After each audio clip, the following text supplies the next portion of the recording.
Hello, everybody. How is everyone? I see I am a minute late, but I can assure you I have a good reason. This is Unfound Live for December 1st of 2025, and what a special day it has been. I hope to continue the specialness of this day by presenting to you a fantastic live show tonight. Very excited about it.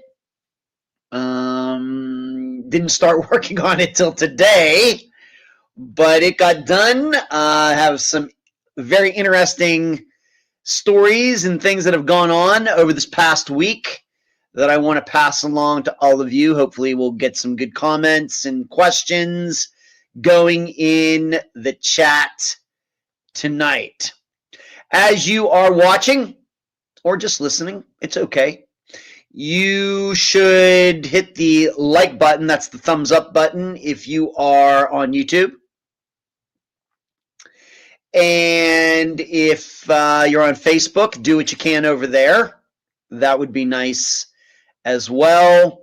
If you'd like to support what we do here at Unfound, patreon.com/Unfound podcast. You can also find Unfound on paypal.me.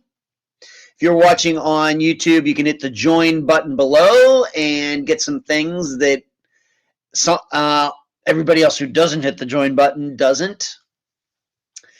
And if you are watching tonight, while you are watching, you can hit the super chat button. I think it's green these days below the chat and contribute that way.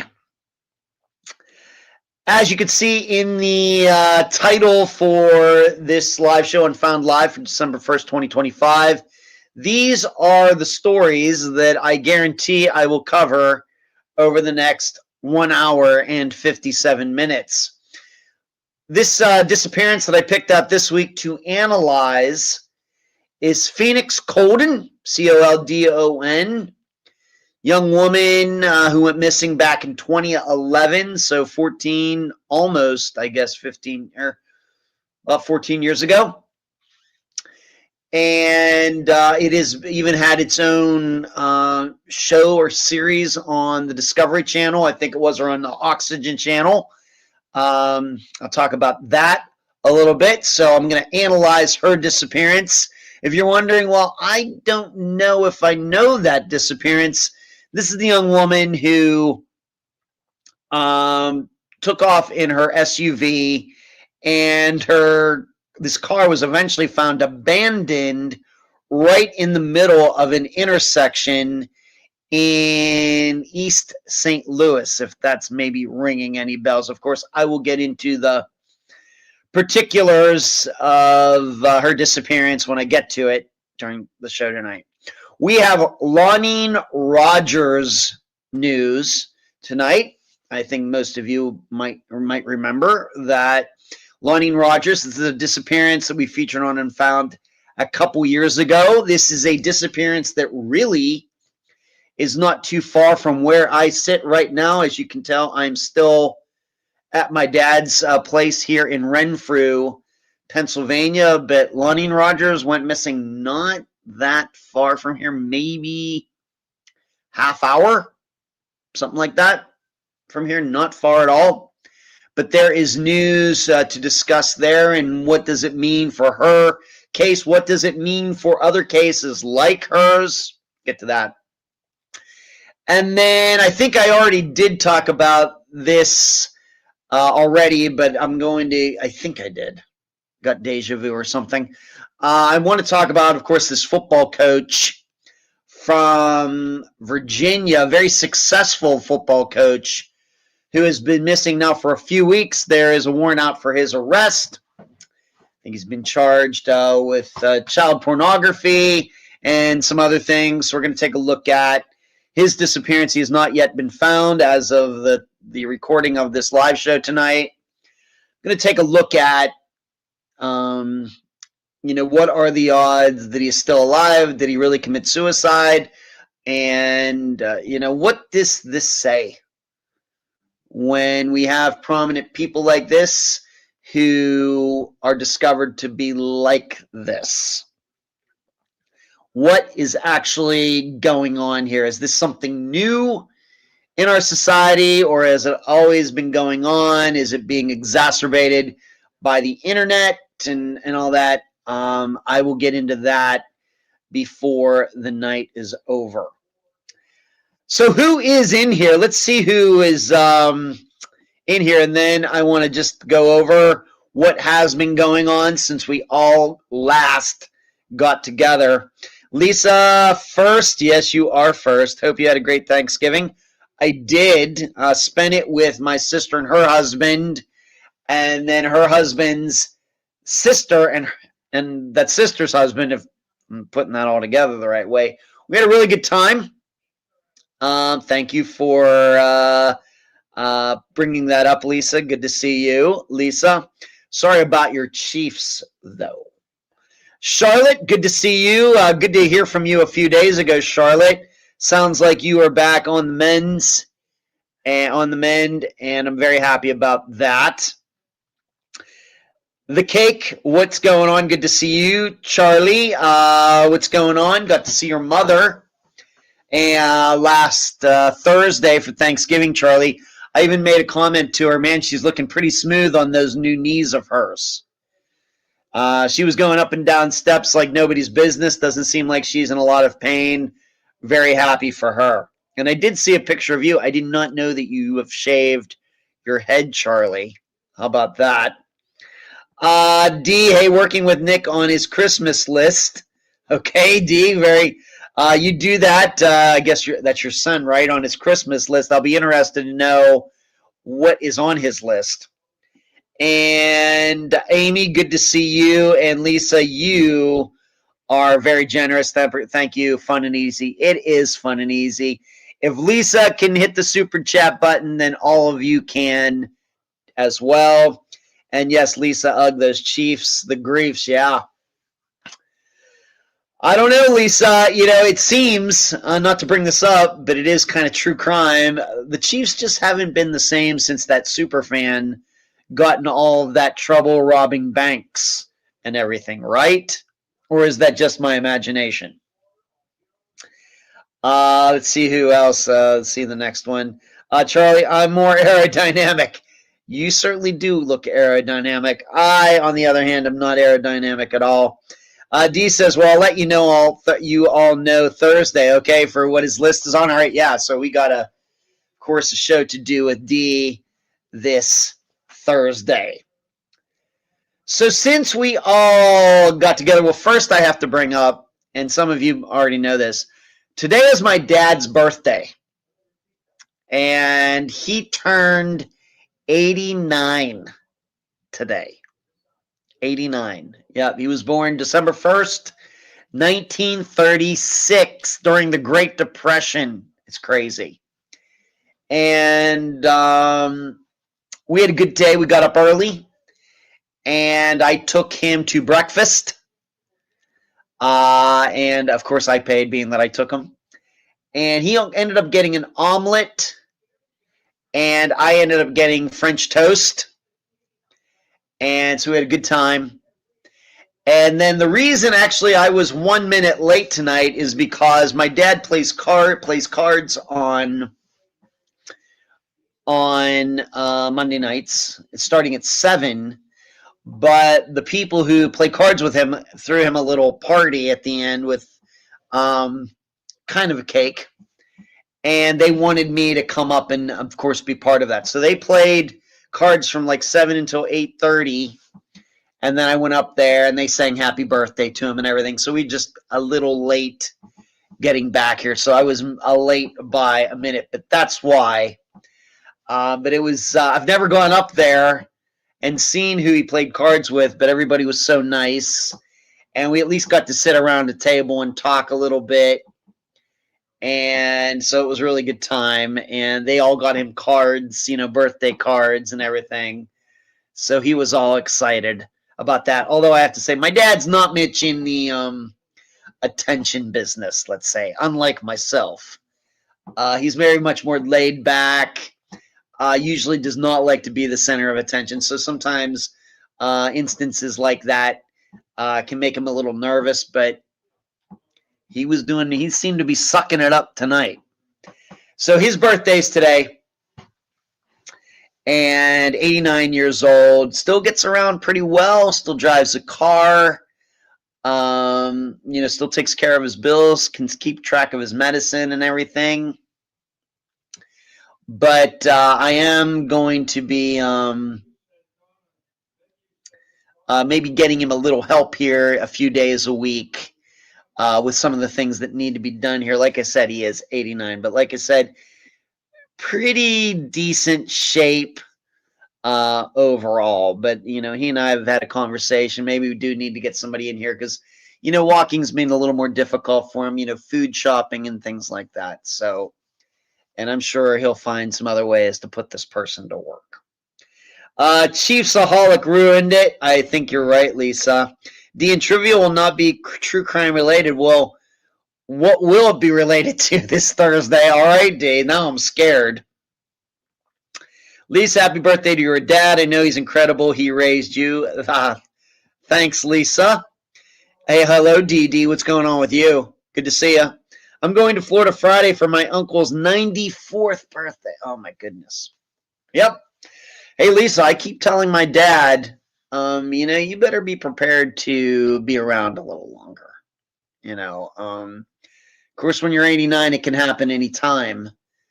But the way I look at his health, he doesn't have any cancer or anything.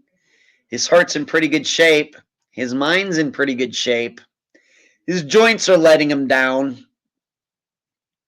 And some things, he's gotten weaker that way. But, the things that actually kill people, it doesn't seem like he's being affected by any of that. So he could be here a while. He could be. But today is his birthday, and I know he's happy that I was able to be here with him, and I will tell all of him that all of you wished him a happy birthday. What else is going on? Chilly, but not cold, although we are supposed to get snow here tonight, maybe 2 to 4 inches. And it did snow a few days ago, but didn't stick. But it's been chilly. It's got down into the 20s, which is really nothing. Like when I was here, back Christmas time last year, even the year before, it was down below 0. So it's been cold, not too bad. It's been windy. So me as a Florida guy, I think I'm handling it pretty well. But like I said, we're supposed to get some snow tonight. We'll see what it looks like. I may wake up to snow-covered grass and everything else tomorrow morning. I guess we'll see. Already talked about Thanksgiving. It was kind of unique, Charlie. I don't know if you know this, but instead of having turkey over at my sister's, we had tenderloin, which was fine by me. And we had cheese and crackers. We had some vegetables and everything. So it was not your traditional turkey and stuffing, and I'm fine with that. As long as the food's good, I'm eating. But we had a good time, drove over there. Dad and I had a good time. The conversation is always interesting over at the Hodson residence in Canfield, Ohio. And so we had a really good time. We actually took the turnpike, so the Pennsylvania turnpike to the Ohio turnpike over, and then we took the surface streets back. And so just a little bit of variety. And then also what happened since we all got together last week is got together, my dad as well, on Saturday evening, just out of nowhere. Best friend of all time, Doug, said, hey, I'm going to be, me and my brothers who are also my best friend, Brad and Todd. We're going to be, I didn't know it, but, the Todd and Doug were here in Pennsylvania. Brad already lives here. So my dad got together with them. If you remember, some of you remember this past summer when I was up here seeing my dad, I got together with those guys, took a picture together. I'm sure some of you have seen it on my personal page. All those guys, again, just coincidentally, they were all together again.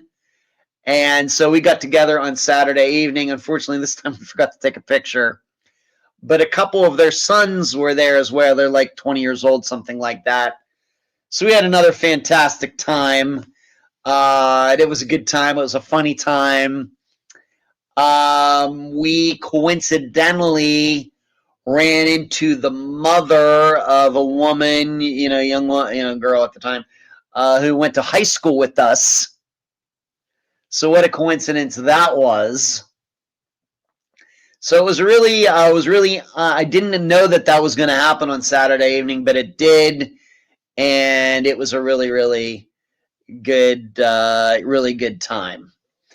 So, and I think by now Doug and his son have already headed back to North Carolina, and Todd and his son are, going back to Ohio. But I'm going to be here for at least another week, so I anticipate getting together with my best friend Brad again, seeing him again before I leave. We'll have to line something up there. So it's been an eventful 10 days so far. It's been eventful. The only person really I haven't seen yet is my brother Michael, and he was going to try to come up here this week, but his schedule, what he's doing, won't let him. So maybe we'll make something happen this coming weekend or something. D says, well, he's better off than my 86-year-old mom. She can't see or hear. Wow, D, I'm sorry to hear that. Charlie, nice. I didn't know what they were having other than cherry pie. The cherry pie was fantastic. The only unfortunate part about the cherry pie, Charlie, was that there wasn't enough of it. She only made enough for everybody. I might have gone for a second piece. It was that good. Hello, Laura. Hi, glad you're doing well. Hello, Laura. How are you? Leechburger, at least former Leechburger. I don't know where you live now. Well, Laura, thanks for tuning in tonight. Good to see you. Thanks for tuning in. So that's been what's going on since this past week. Here I am in the little room that is my bedroom when I come up here. I'm actually sitting on the bed, and the headboard's right over here. The door to come into this bedroom is right there. If you're wondering what this is right here, it's a collage of family pictures. And if you can believe it, my dad actually put this together years ago. And it has my grandparents, my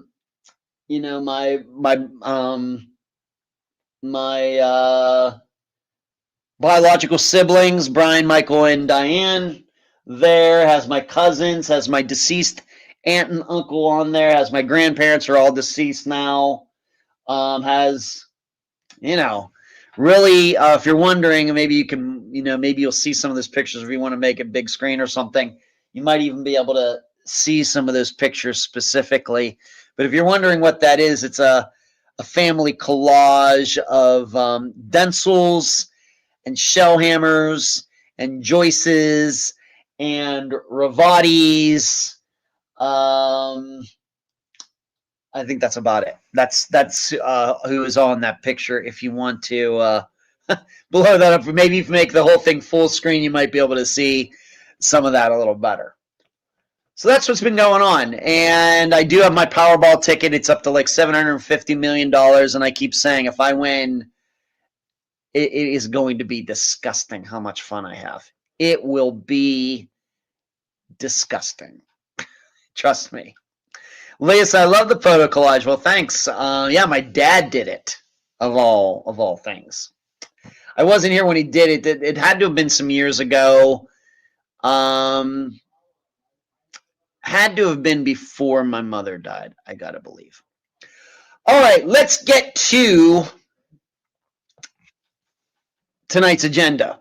And I need to start with Lonene Rogers. This is a disappearance that Unfound featured at least 2 years ago. I didn't check the exact date, but her daughter was the guest. And this is another one that I'm going to get, that I got right, but it didn't take much. This wasn't much of a challenge.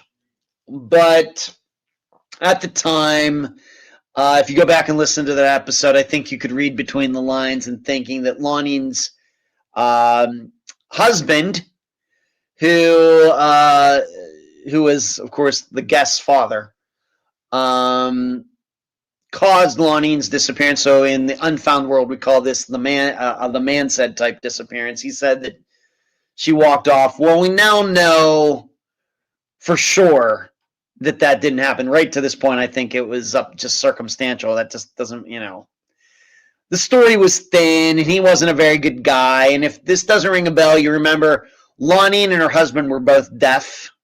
Maybe that might ring a bell for you. And like I said, it occurred not far from where I'm sitting right now. Well, it turns out that Lonene's husband, Clinton, has confessed. Now, I would say, my gut reaction would be, man, this is kind of rare, but the fact is we already had one like this within the last couple years where a guy confessed, and that was, you remember the disappearance of the mother and daughter in West Virginia. Coincidentally, I just passed that area driving up here 10 days ago in Beckley, West Virginia. You remember that the new husband of that woman, he eventually confessed, like on his deathbed. He made a deathbed confession, and they went and ended up in finding Susan and her daughter, Natasha. I'm sure that's ringing a bell. You remember Susan Carter and Natasha Carter? That we were right. They were buried on that property, and the guy's name was Larry. If you remember, he created the story that, she ran off with some guy named Luis or something. Of course, we knew that didn't happen. Deathbed confession. It seems for Lonene Rogers, we're getting kind of the same thing, although I don't know if Clinton is on his deathbed. But it's been since 1981, so 44 years, almost 45 years. And he's now like 76 years old. And I guess he just went into the police department and said, you know what? I did it. So let me just read the story, and I will make some more comments. The missing persons case that occurred between January 6th and January 7th of 1981 has finally been solved. The victim, Lonene Rogers, 29 at the time, of Sagertown, PA, was reported missing to the Pennsylvania State Police on January 7, 1981. Clinton Rogers, the victim's husband, told the authorities that he and the victim had an argument the night before her disappearance. The next morning, Clinton woke and found that Lonene was not at the residence. All of her belongings were left behind, and her children also remained at the residence. The night that Lonene disappeared, a severe snowstorm occurred in the area. None of Lonene's close friends or family had been in contact with her since the day of the disappearance. Family and friends were in agreement that she would not have left the residence willingly without her children. Numerous searches were done at the residence and for the victim throughout the years, with nothing coming up until November 26th of 2025, almost 44 years later. Clinton Rogers admitted to killing Lonene. He was taken into custody and has been charged with criminal homicide and related offenses. He is now incarcerated within the Indiana County Jail. Now, you understand, Sagertown is not in Indiana County. I forget what county it is in. Sagertown is like over there getting very close to being in Ohio, whereas Indiana County is well into Pennsylvania. It very well may just be that is where he is living now. He was living in that county, so that's why they took him to that jail. Like I said, not a surprise that he did it. I think, though, still we all have to be surprised that he confessed. My perception from the episode from a couple years ago is that, he was pretty, I thought he was pretty hard set on taking this to his grave. Now, you should know that I have been in contact with Lonene's daughter, Allison, who was the guest at the time. And I really don't know how much I can say about her. I don't think that, it wasn't clear that she understood whatever she was going to say be made public, so I don't want to do that. But she has her own ideas about why it happened. Now, I don't know if they're true or not, but she has her own insight into it. Now, the big question is, what will we learn? Yeah, the Cake said she went missing in 81. It's almost 45 years, not 44. I realize that, Cake. I know that. I'm just reading what it said, but I agree with you. It's almost 45 years. You're right. The big question is he going to reveal where she is? That is the big question regarding all of this. Now, it does seem to me at the time, originally when I talked to Allison, back before we did the official interview, that she did have some ideas of where Clinton might have put Lonene, put her mother. I think I remember that he was a hunter. And, of course, around that Sagertown area, big hunting community, a lot of woods and everything, a lot of places that he could have put her body, in which it's very possible that nobody would come across her. And, of course, being that we're now almost, as the Cake pointed out, almost 45 years later, nobody did that. I think that is testimony that whatever he did with her was pretty... pretty thorough. Although I am inclined to believe that this was something that was spur of the moment. I don't think that Clinton planned Lonene's disappearance. I think with most of these, that it's a crime of passion. It's an argument that becomes physical and then it becomes deadly. But until, this is one of those things where I don't think that we should get our hopes up too high. Certainly that he confessed and that he's in jail is a very positive development. But we know we always want the whole enchilada. Whereas we haven't gotten that. And, to remind all of you, we haven't gotten that in a few of Unfound's disappearances. For example, Unique Harris, the guy that caused her disappearance, is now in jail. He's never told anybody where Unique is. Angie Arnell, she's still missing. Her husband spent 3 or 4 years in jail. He's now been a free man for like 15 years. He has a story as to where she is. I don't believe it for a second. Tiffany Johnson, her ex-boyfriend eventually convicted for kidnapping her, not causing her death, but kidnapping her. He's in jail in Texas. She is still missing. So we can't automatically go from, oh yeah, guy is caught, guy confessed, to now we're going to find out where Lonene is. We just can't. It's just unfortunately not a logical leap that you can make. Now, why is this?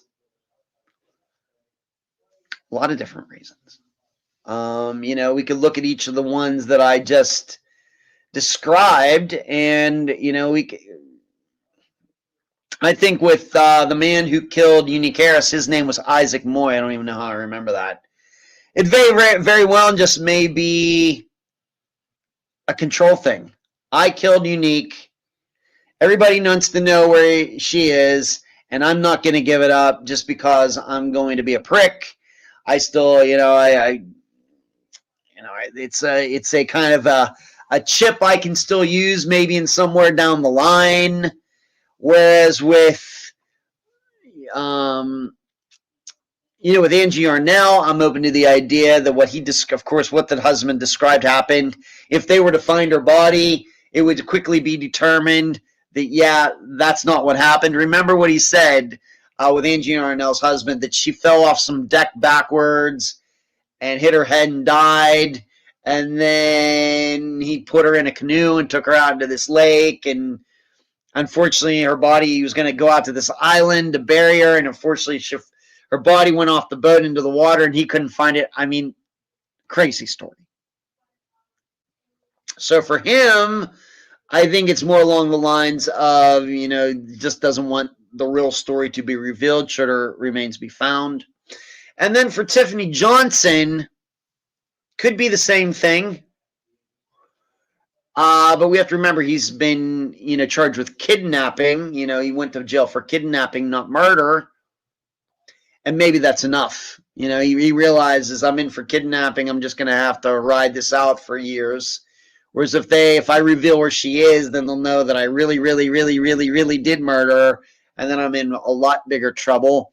So there are reasons that these guys don't do it. And I think what we've also learned is that, bargaining with these people doesn't help. We've learned that you say, well, if you tell us where the missing woman is, we'll take 5 years off her sentence. I'm not saying it's never worked. It just is not very common. So when we look at Clinton Rogers, who has now confessed to killing Lonene Rogers, until, it's one of those things, until they actually go out, if he says, I put her in the woods right here, and until they go out there and find Lonene Rogers' remains, and of course it's been all these years, and we have to think about animals or whatever he did with her, until that actually happens and they find bones and do the DNA test and it proven to be Lonene, I think there's still a very good chance that that this could not happen. So, it's, like I said, it's certainly a positive story. I know that Allison surely did not believe that her mother was still alive. I think she knew from that very night that she was deceased. So there is some solace in this confession, but I know Allison, wants it all, as any family should, as we all should. So I would put this in the somewhat resolved category, and I'm certainly hoping by the next time we get together a week from now that it will be in the fully resolved category, because he will have told them where he put her and they went out there and there she was. I'm hoping. But we just have to keep our expectations kind of low right now. Now you may say, Ed, are you surprised by this? Are you surprised that Clinton Yeah, I am. On a surprise scale, somewhat surprised. My insight was that he was pretty hardcore and had been 40 some years. Why say anything now? But he did. Now, of course, if they don't find her body, probably some defense attorney will come along and go to bat for him, and we'll see what goes on with that. We have to also remember the guy is 76 years old. CJ said, you rock, Ed. Well, thank you, Chad. I appreciate it. I love to rock, especially to certain bands out there. But if you're meeting with podcast, I appreciate that. You're very kind. Thank you very much. The cake, when they say, won't say where the person is, it feels like the final awful act against the remaining loved ones. It is. Like I said, I think that there are certain different categories that can fall into. But yeah, that's one way to put it. Sure. I agree with that. Good one. Ink and Innings, happy birthday to Mr. D. Hello to everyone else. Who are you, Ink and Innings? Ink and Innings. That's very interesting. So, ink in baseball. Okay. Thank you very much. Hello, D. Charlotte, that's like the case of in Ohio, but Charlotte last starts with a P, disappeared Charlotte Paulus. Charlotte, I think that's who you're talking about. Paulus, and Thanger has maybe with help from his family killed her, but he's never been charged in their case, certainly. And that's another one, Charlotte, where I could absolutely end up being wrong, but that's another guy where I don't think he's ever going to say anything ever. Could be wrong. I think there's a gas leak. I will tell, Dad, I will surely tell him after the show's over how many people, all of you, wished him a happy birthday tonight. He says he doesn't like attention. Trust me, he loves attention. So that is Lonene Rogers. And I hope that the next update that I have on it will be Lonene's remains have been found. Of course, for me, as a person who studies this, it will be very interesting to see where that is. Is it in the woods? Did he put her in a lake? Has she been in some storage unit all these years? How far was she disposed of away from where they lived?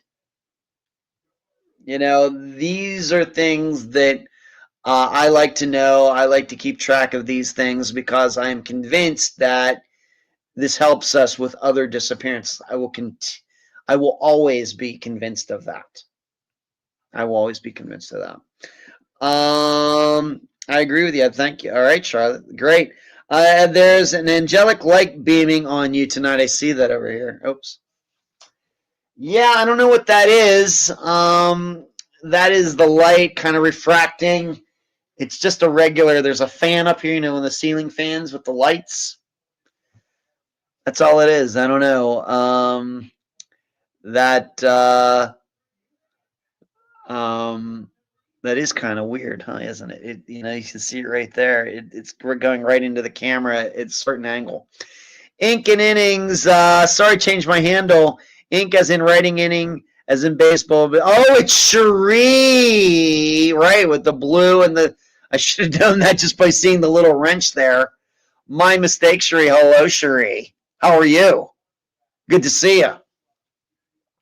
Happy to see I still have the wrench. Yes, you're always going to have the wrench, Cherie. Graduating Friday, so hopefully I can spend more time hanging out with you. Yeah, well, we need to hear more about this graduation. So this is going to be summa cum laude or what, Cherie? Or are you just squeaking by? Inquiring minds want to know. The cake, I'm another one with another change name. I'm Stephanie. All right, all these YouTube changing all these names. What the hell's going on? Hello, Stephanie. Lisa, where is that lamp that exactly what my son has, a box shape on a stand? Where is that lamp that exactly, oh, I know, no. Yeah, it's right back here. It's right there. You can see it right there. Do you see it, Lisa? Yeah, it's behind me. There it is. There it is. Okay. Behind you. Yeah, there it is behind me, D. All right, so that's Cherie. Cherie is Ink and Innings. Yeah, if you don't know, Cherie is a big baseball fan, but she was very disappointed in her Houston Astros this year. Yes, there you go, behind you. Yeah, Rock, if you're not setting up a Travis Walton scenario with that light, are you? I am.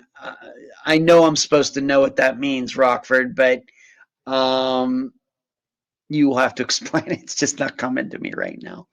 So, but no, that's just the way. I don't even know if I can get it. See, I can get it to go. You know, see there's the light right there. There's it is. It's really overexposed. Okay. One thing I do need to get into, I need to say before I get into the disappearance of Phoenix Coldon. No Unfound now or found this month. He was your found episode, right? Yeah. Thank you, Rockford. Yes, Travis Walton. Right.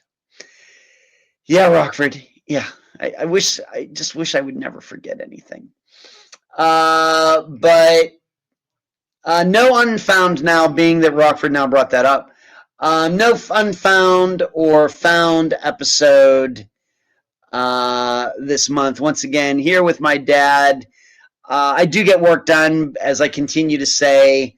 I'm just not quite as efficient as I usually am, and it's the Found and Unfound Now episodes are just going to have to take a back seat for now, and we'll get to it hopefully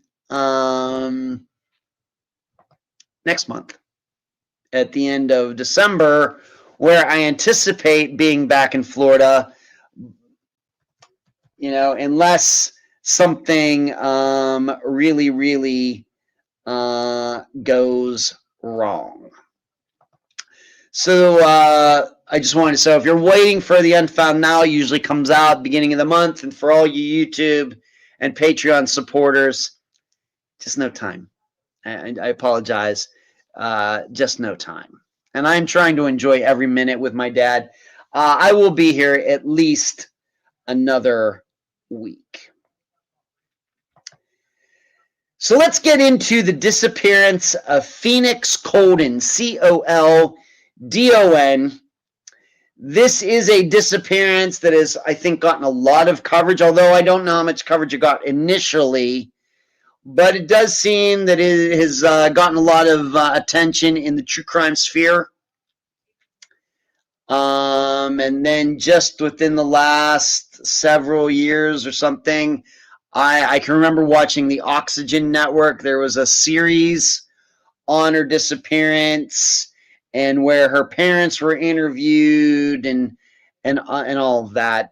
And so every week for a while now, every Unfound Live, I have been picking out one of these types of disappearances and analyzing it to the best of my ability. So I'm going to try to do that tonight. And I realize that Charlotte says Phoenix Coldon's is a very interesting case. Yeah.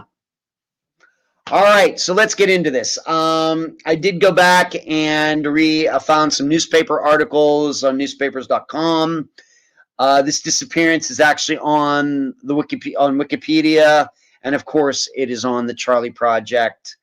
And I believe if you look on YouTube, you will find the series that was done regarding Phoenix's disappearance as well, I think. All right.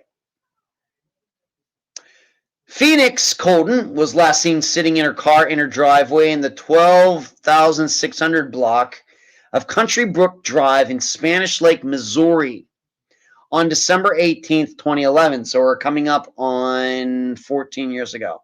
Her father saw her drive away at 2:20 p.m. At 5:30 p.m., her car, a black four-door 1998 Chevy Blazer, like the smaller one, was, oh my goodness, with tinted windows and the Missouri license plate number KE2S6V, was found abandoned at an intersection in the 900 block of St. Clair Avenue in East St. Louis, Illinois. It was still running and the driver's side door was open, although it does seem that there might be a discrepancy on that. There were no signs of Coldon or Phoenix at the scene. She has never been heard from again. The police had the car towed. They didn't realize it belonged to a missing person. Coldon's loved ones describe her as a responsible, intelligent, and deeply religious young woman. She had been homeschooled up until she graduated high school. She could play multiple musical instruments and was also a regional fencing champion. When Coldon moved out of the house after turning 18, she told her parents she was moving in with a female friend. This turned out to be a lie. They later found out she was in fact living with a boyfriend. She moved back in with her parents in 2011. She was a junior at the University of Missouri at St. Louis, but she didn't take any fall semester classes the year she disappeared. And there's writing out there that it very well could be that she was lying about that. She's told her parents she was going to school, but she wasn't. I don't know if that's true or not. Once again, a kind of a discrepancy. Little information is available in Coldon's disappearance. She is missing under unknown circumstances. She may have traveled to Illinois or to San Francisco, California after her disappearance. Her parents have independently searched for Coldon after raising allegations of a lack of effort from the local police. Through the years, they have talked to local drug dealers and sex workers for information and hired a private investigator. Privately funding the search caused the family home to go into foreclosure. Pretty sure that's not happened with any of Unfound's guests. Certainly, there have been many Unfound's guests who have been scammed, sent money here, sent money there. But I don't know if any of them got to the point where they couldn't make their mortgage payments or anything. That would be news to me. I'd be very surprised. Very well could have happened, but nothing is coming to mind. But the family home got one into foreclosure, and the family's life savings to be drained. Very sad. A 2-night special television documentary on her disappearance debuted on the Oxygen Network on November 3rd and 4th, 2018, not long before my mother died, in which investigative reporter Sondrea Thomas and retired Deputy Police Chief Joe Della discussed theories on her disappearance. I will tell you, I think I watched that documentary back at the time, maybe not that night, but sometime later. And the way I remember it, I wasn't too impressed with the overall coverage of her disappearance by the Oxygen Network.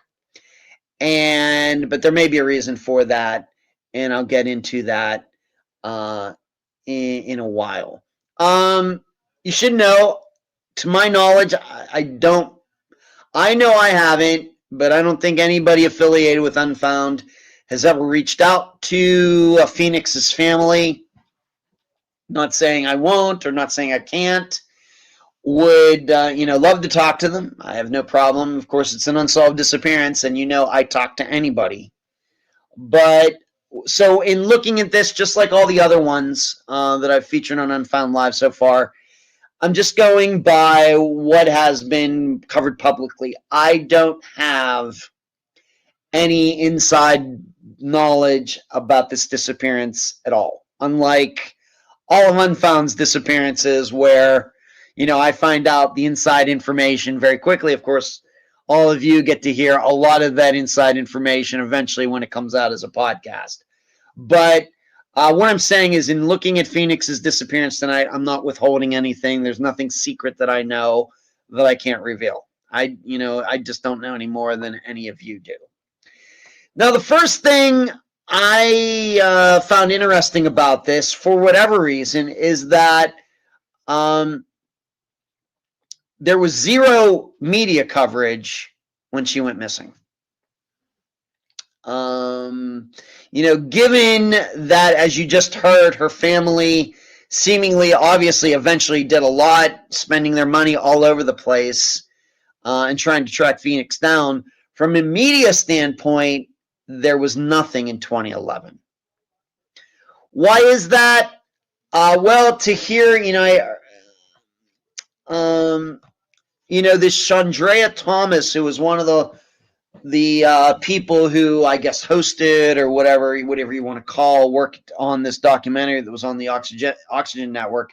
I think Sondrea is local to that area, and I think she was trying to make the point that nobody paid attention to it. It's a young black woman. Nobody cares, can't get any media attention, and it could it be a racial thing or an indifference thing, whatever. Very well could be. I don't live there, so that's what she's saying. I don't know whether to believe it or not. All I will say is that it is at least a little surprising to me. I mean, you look at the circumstances, young woman, whatever race, and she leaves the house, and then her car's found in the, abandoned in the middle of an intersection. You'd think that would get some media attention. Why it didn't, don't know. Like I said, I think maybe some people think this will be racial. I don't know. I just don't know. Whereas, of course, in Unfound's world, we've talked a lot about abandoned cars. but I don't know if one was ever abandoned in the middle of an intersection. Of course, if it's true that it was still running with a driver's door open, I mean, that's pretty unique. But certainly, like with Kaya Taylor, which is a local Tampa disappearance, her car was found. It was off the side of the road on some. Was it on some railroad tracks or something? I actually drove out there when I covered that disappearance. Greg Brooks's was found in the median of a highway over in the Tampa area. You know, we've covered a lot of disappearances where abandoned cars are a factor in disappearances. I don't know of one that was still idling with a door open in the middle of the day in an intersection. I'm going to guess as disappearances go, that's pretty rare. Pretty rare. Now, the family, you should know, does blame local news. They have come out over the years and said, yeah, they didn't get any attention. We tried to do everything we could. They wouldn't listen to us. They may be right. They may be wrong. I don't know. I wasn't there. So like I said, I saw the oxygen coverage, was not overtly impressed with it. And like I said, I will get into that, why that is, in a moment. Now, perception-wise, before I get into the analysis of this, you know, if we're going to just look at this as young woman goes missing and car is deserted or car is abandoned, this is not a unique type of disappearance. I mean, look at all the disappearances that we've featured on Unfound, where we certainly believe that young people ran off and left their cars behind. Many. Now, there's some where the cars were staged. Yes. But we've had a considerable amount where it's totally reasonable to believe that the missing person ditched their own cars. And it does seem to me that this is probably the best choice with Phoenix's disappearance as well. And I'll get into that in a moment. But I think what we need to take away from this disappearance before I get into this analysis is that this is probably one of the most extreme examples where a child was lying to her parents. Very extreme. As it's right there in multiple sources and everything else, that she said she moved out to move in with a female friend. Nope, she moved in with her boyfriend. You know, and we know, I'm not here to get into politics and religion, but coming from a very religious family like she did, this would be seen as, well, what do they call it? Living in sin. And it's obvious that Phoenix was doing everything she could to cover it up. Now, how did it get discovered that she lied to them? Probably might be in the oxygen coverage or somewhere. I don't know. But somehow her family found out, and then eventually she moved back in with her parents. Was it because of that? Was it for some other reason? Once again, I don't know. But what's most important to understand is that she had moved in with a guy who she was probably having sex with and not with some female friend. The other item is that it seems that she just didn't have one friend or one boyfriend. She very well could have had two boyfriends. There's this guy, Michael B., and there was someone else, and I couldn't find the name and putting the information together today. Maybe somewhere out there it is, but just in what I could do today to put this episode together, don't know what the other guy's name was. But I did see where it seems like Michael B., who was identified and interviewed, it seems like he's been fairly forthcoming with police regarding her disappearance. And it doesn't seem to me that at this point in 2025 that he is considered a suspect. Your opinion may differ. And I think it was Michael B. I think he was the guy that she had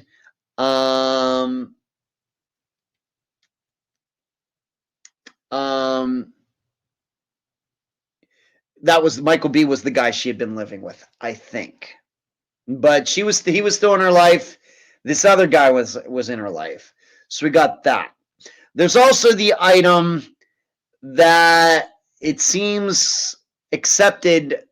I don't know if it's necessarily fact, but that Phoenix might have had 2 cell phones.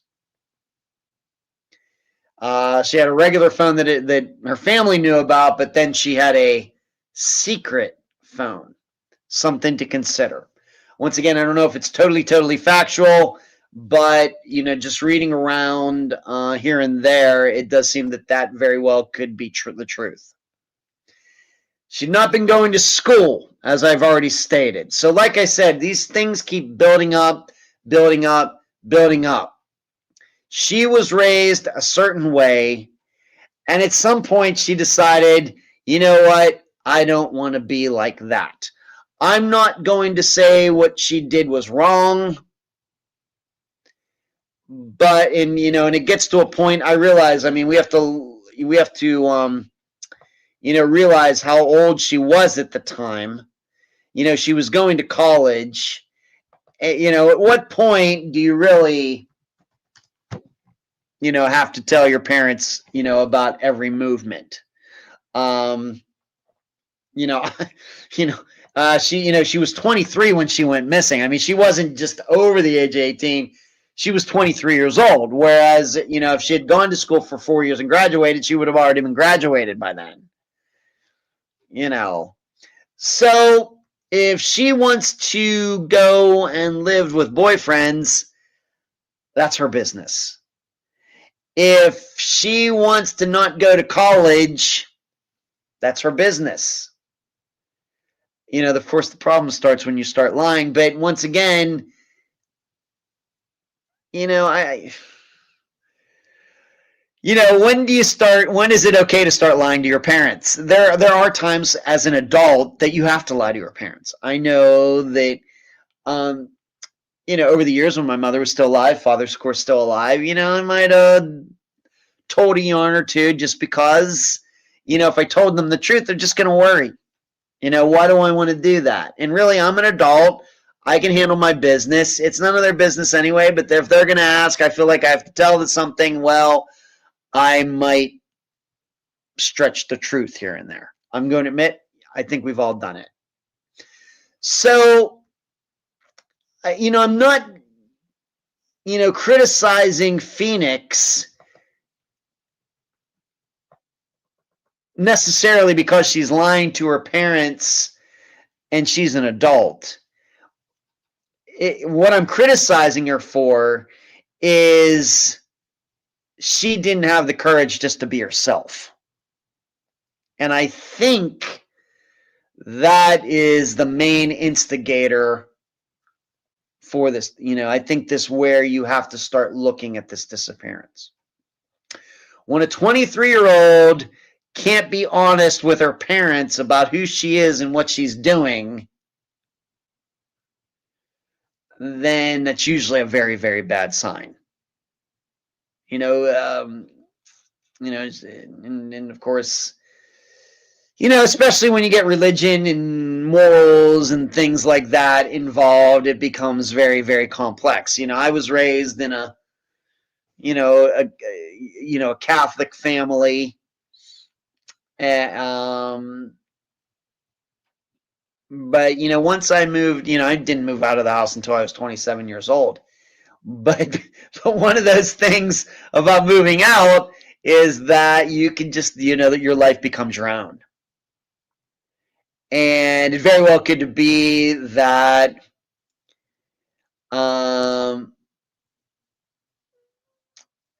she wanted it both ways. She wanted to be able to do whatever she wanted, but then she wanted also kind of the security of, living, having mom and dad pay for things and living under their roof and everything else. And that is somewhat suspect. That sounds bad. And so there you go.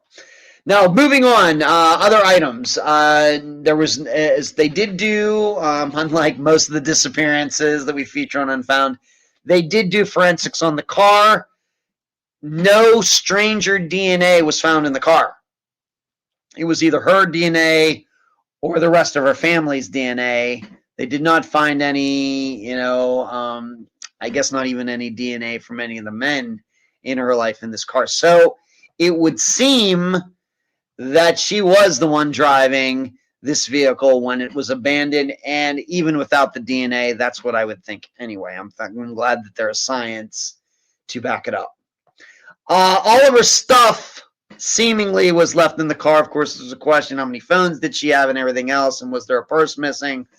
But there was quite a few of her possessions that were left in the car, and I think that is, I don't think it's listed on Charlie Project, but I think it is listed here on Wikipedia. It says here, upon an independent search by the family afterwards, the vehicle was discovered to still contain her glasses, her purse, shoes, ID, and a cell phone bill that had been sent to collection. So she has a cell phone bill. She's not even paying on it.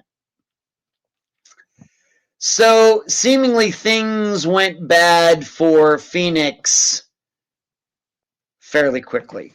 Let's see what, take a break here to see what everybody's saying. I think Charlotte and Cherie are having a back and forth in here. Fine by me.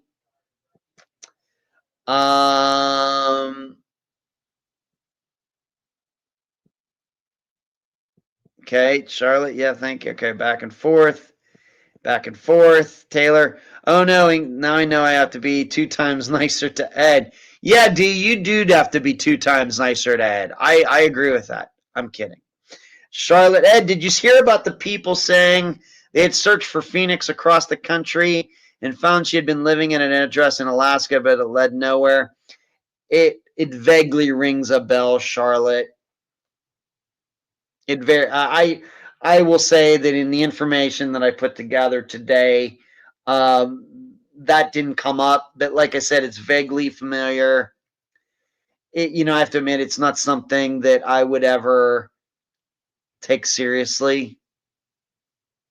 I'm not saying I don't even know who these people were. I'm not saying they're doing bad work or anything, but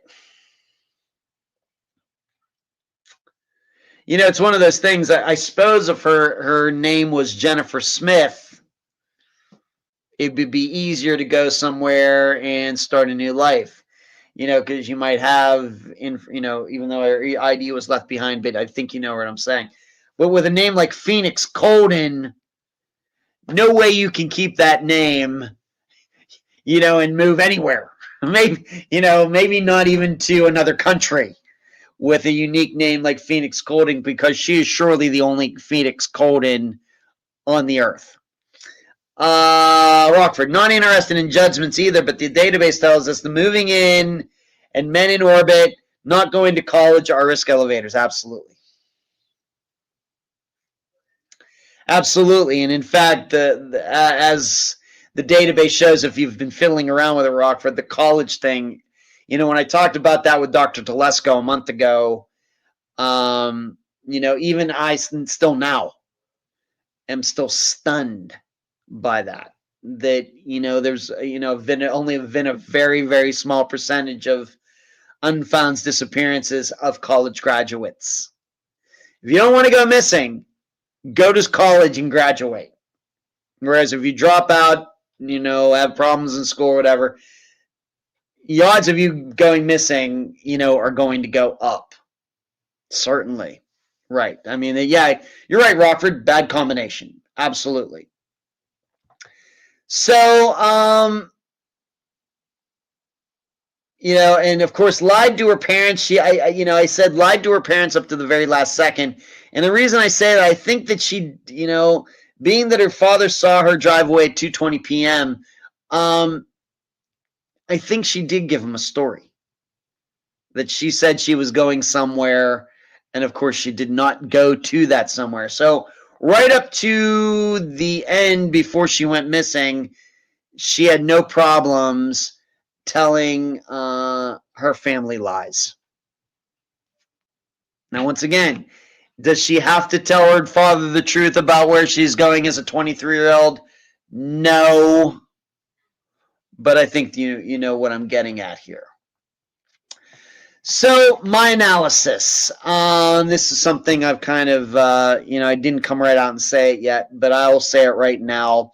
And I remember watching that Oxygen Network coverage, and for some reason, I even think that it was on my mind before I ever watched it. I think I've known about Phoenix's disappearance for many years, even well before I started Unfound. Of course, it just occurred in 2011, but it would not be a surprise to me if I've known about Phoenix's disappearance since 2012 or something like that. But at some point within all of that, and even before the Oxygen coverage came out in 2018, I had gotten the idea that these are parents who, I don't know if they're like this now in 2025. I don't know. But back then, two parents who are very much in denial about their daughter. Very much so. And probably, if they're still like this now, this would be one of those reasons that probably I would not be able to feature her disappearance in interviewing one of her parents.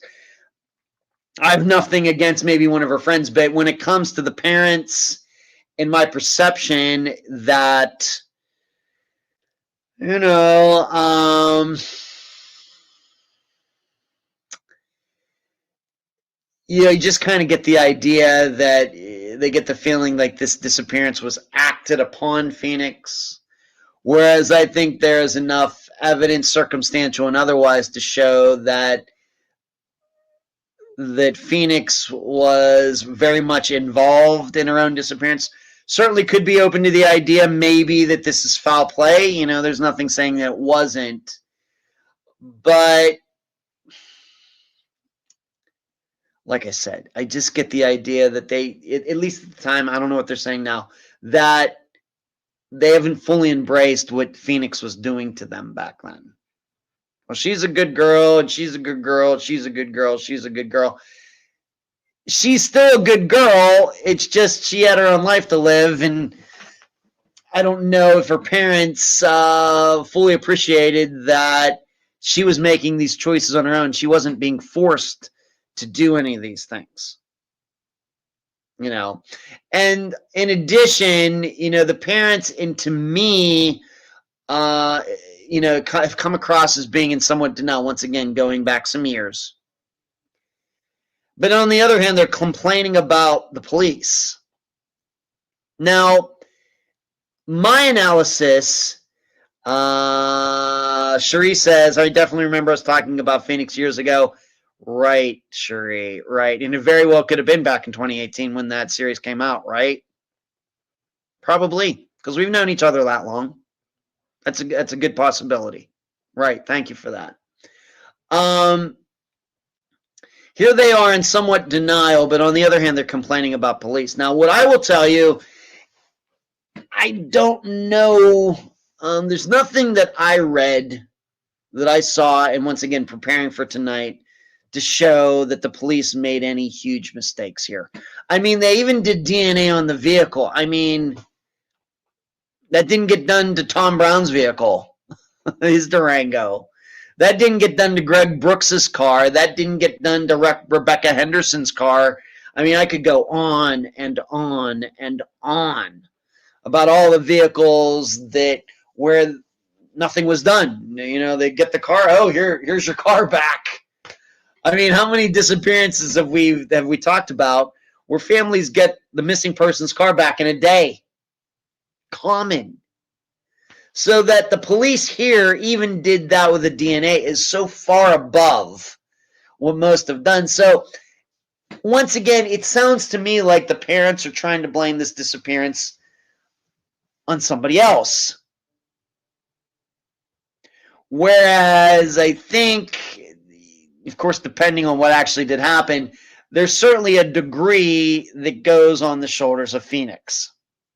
And if she ran off by herself and disappeared, then it's all on her. It's all on her. I don't see anything here glaring that says that the police made a huge mistake and fumbled this case, and that if they didn't done that, that Phoenix, this disappearance would have been solved. She would have been found alive. She would have been found dead. I don't see anything like that. Her car was, nobody denies that her car was in the middle, in the intersection. Was the door open? Was it closed? Was it idling? Was it not? I don't know if that even matters. The car was in the middle of an intersection. Somebody put it there, and there was no other DNA in the car except the family. So guess what? Phoenix put it there. Now, why would she do that? Would she really do that if she was getting picked up? If she was running off with some guy? Hey, honey, let's run away and let's go, as Charlotte brought up, let's go to Alaska. Would she really leave her vehicle right in the middle of an intersection?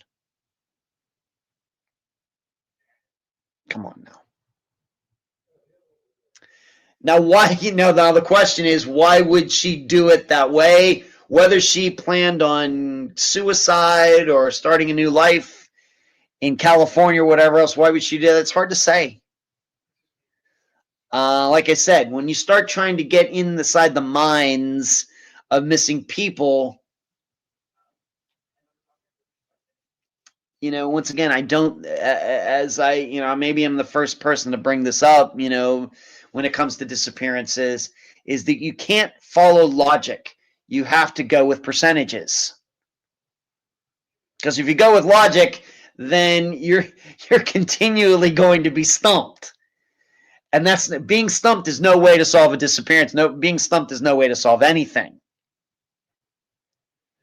Because if you try to do it logically, there are just going to be too many parts that clash. You can't make sense of them, and you get easily frustrated. Where it's much easier if you know about a lot of disappearances, both unsolved and solved, and being able to compare and contrast.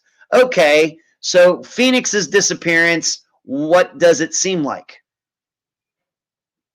And like I said, we've covered a few of these disappearances. Yes, I think the thing that gets everybody's attention for her disappearance is the car where it was found right in the middle of an intersection.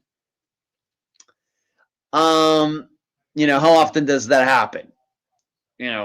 Cars do get left, but how often do those people go missing? Not very often. Now, I did look this up. I did look up the intersection where this happened. Yes, a river is nearby. Of course, anytime you're going to talk about St. Louis, East St. Louis, anything like that, you're going to have to talk about the Mississippi River. Is the Mississippi close to where she abandoned her vehicle? Yes, it is. Not as close as Jake LaChalais with his truck being on the bridge over the Mississippi River. Not as close as Shane Fell's overturned car right next to that levee that was next to the Mississippi River. But certainly close enough that Phoenix could have walked to it in a short amount of time, in under an hour. Could she have parked closer to the river if she was thinking about going to a bridge and jumping in and committing suicide? Yeah, there were a lot of places closer than that she could have parked. And if she really, really wanted to leave at an intersection, yes, there were intersections near to the river.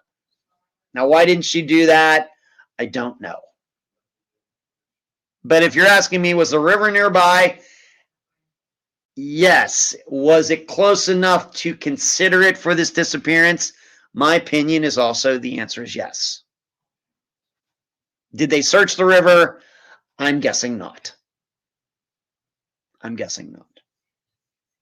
Let me see what Charlotte. It seemed to me that the parents did not want to let Phoenix live on her own life, but at the same time, she could have just been honest with them. Right. You got to be honest. Yeah, you're going to be living at home, even, like I said, when it gets to stuff like this, I can only look at it one way, and that's being the child. The child. I have never been a parent. I never will probably be a parent. And, I know it's very complex, but she was living a lie. She was telling her parents she was doing one thing. She was obviously doing not just something different, but the opposite. And, you know, obviously she didn't have the courage to be who she wanted to be for whatever reason. You know, I don't know. You know, expectations the parents put on their kids. And, you know, of course, she was homeschooled. It's complex, but, and what do we also know? When we start hearing about, you know, teenagers or 20-somethings saying they're going to school and they aren't, and of course graduation or something's coming up, and they're going to have to explain why they're not going to graduation, or they didn't get a report card and everything, it gets complex real quick. And we know that, you know, young people, teenagers into their 20s, have run off because of that, telling people that they're going to school and they're really not. Not overtly common, but it does happen. It does happen enough that you have to think about it. Keep pure. Okay. Keep pure. Keep your recipe. You're out for alibi. Okay. Can't read that. Human trafficking. I would say not. Once again, we have to start putting in there how would the abandoning the vehicle in the middle in the intersection go along with that. Could she have been lured or something? I guess it's possible. Is it possible that she was planning on running off and ran off and just ran into the wrong person's arms who sex trafficked her? I guess. It just doesn't seem very likely. I would not think that a 20-something-year-old who, like it or not, what, you know, homeschool, was educated, had, you know, I didn't hear anything about any drug problems or anything. So there's no facts to rule it out. It just doesn't seem to me like she'd be a very good candidate for that. Lisa, keep your receipt for your alibi. Hilarious username. I gotcha. Okay, so that's what it says. I'm glad you can read it, Lisa. Thank you. I'll keep your receipt for. Thank you. Okay, gotcha. Thank you. Yeah, I could be wrong. Keep your receipt for your alibi. I could be wrong. It just doesn't seem very likely. You know, when you start adding it up, it maybe because she's a minority makes it more likely, but being that she was homeschooled, obviously she had a lot of education, even though she was lying, I guess, about part of her education. She did go to college for part of that. You know, being in fencing and having these different things that she's attained, it just seems unlikely. I mean, we kind of all have the general idea of your sex trafficking victim and what somebody in their late teens into their early 20s, what that stereotype is, and it usually has something to do with abuse or drugs or already in prostitution or something. It doesn't seem to me like she was into any of that, even though she was making some questionable choices. There's nothing I read that she was into any of that. Moving on, you know, what are the odds that she was driving through that intersection and being abducted? I would say that's not very likely. Do women get abducted from their cars? Yes. But what are the odds that, you know, somebody comes along and abducts her in an intersection and nobody else sees it? You know, it doesn't seem very likely, especially in daytime. And whereas if she were just doing this herself, she would be able to time it where she could look around, no cars coming, all right, I'm going to ditch this car right here and run off. So I think there's a gas leak. Wait, walk off. I'm going to get to this in you know, eventually. I think eventually get to that. So once again, if she were meeting a guy, would she really leave the vehicle like that?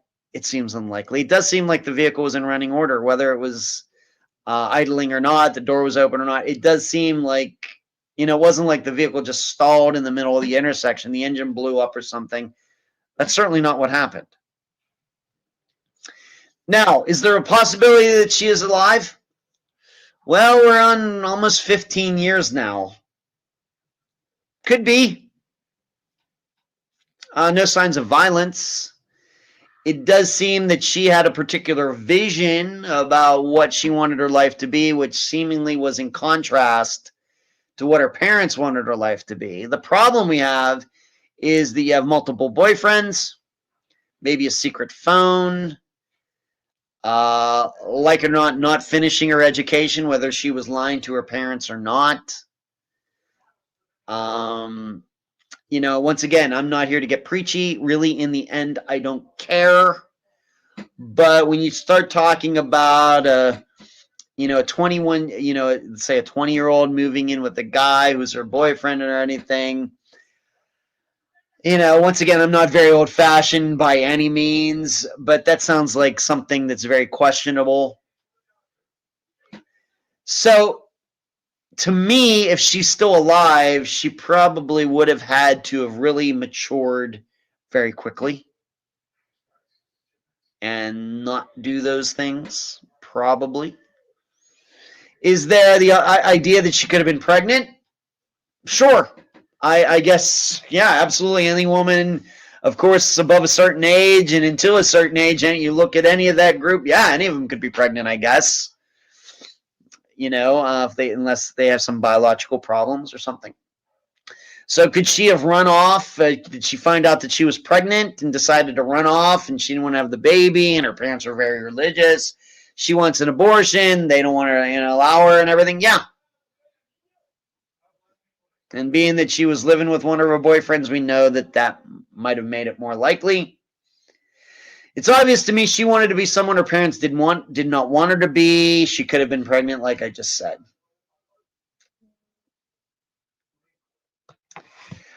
And my final analysis point is really this disappearance has been made out to be more mysterious than it really is. I think that, even when you look at the Oxygen Channel coverage and maybe some other coverage, everybody gets so caught up. Well, the car was in the middle of the intersection and the door was open and it was idling. Man, she got abducted in broad daylight. She surely did not get abducted in broad daylight. I wouldn't bet my life on it or anything. But, this is once again how certain people who do shows, whether on TV, YouTube, or whatever, they latch on to this, unique part of a disappearance and, make that as turning it into something that it's not for viewers and listeners and everything. I have to tell you, this is I'll say it again, a very common type of disappearance. What's unique is where the car was. Other than that, it's not that unique.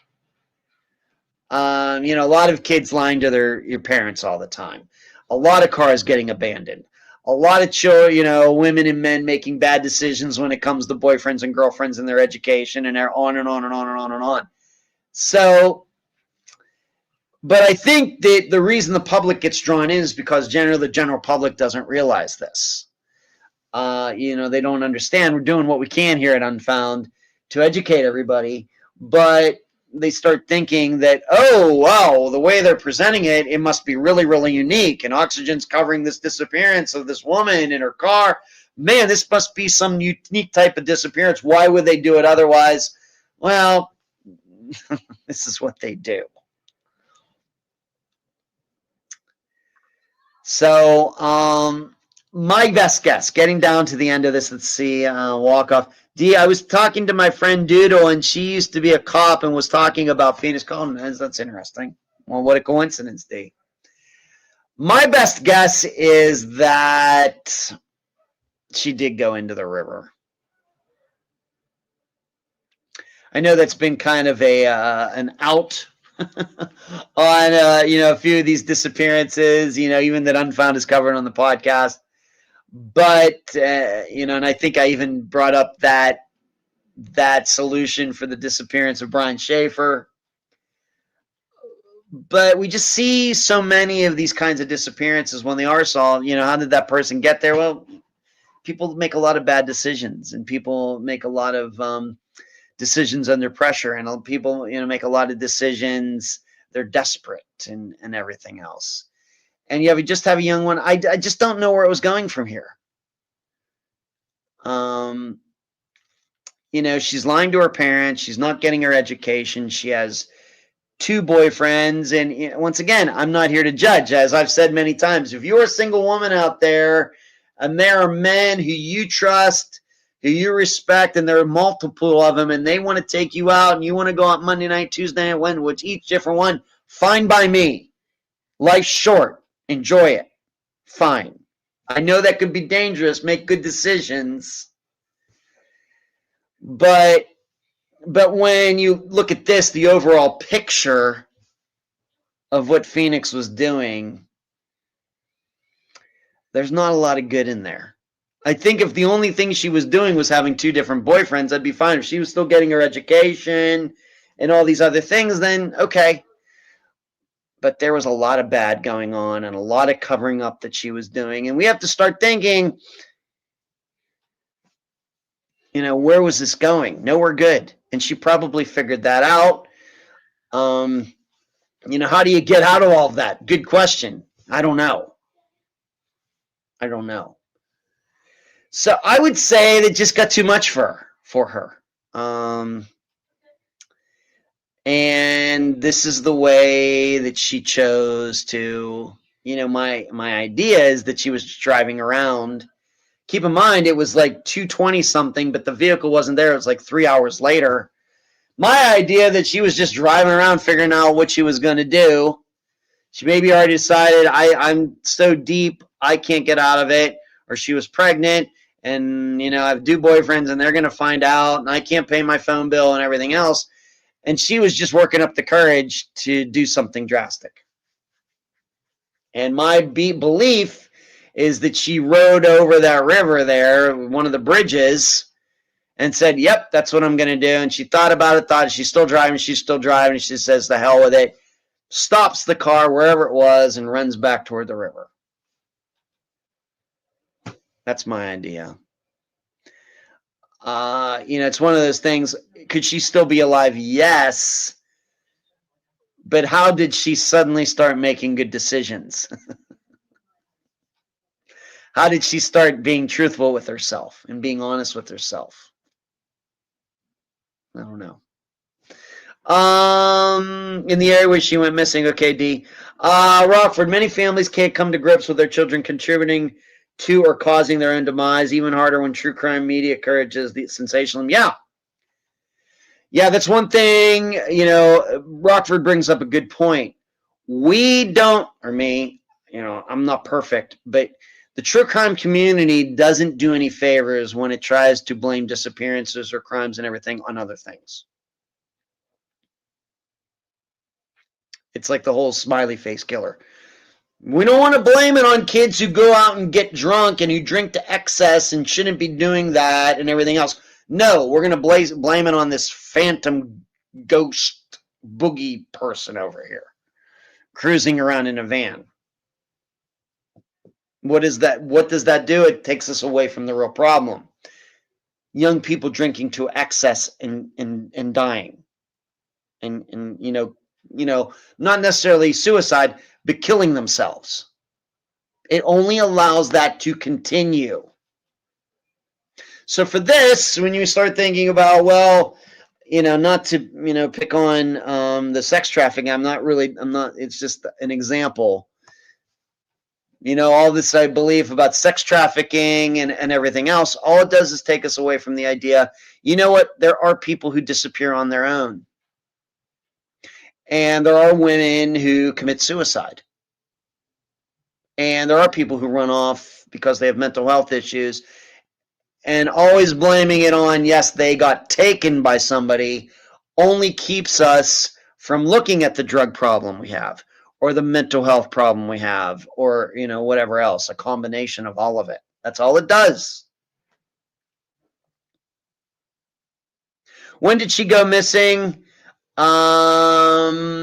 She went missing in 2011, D.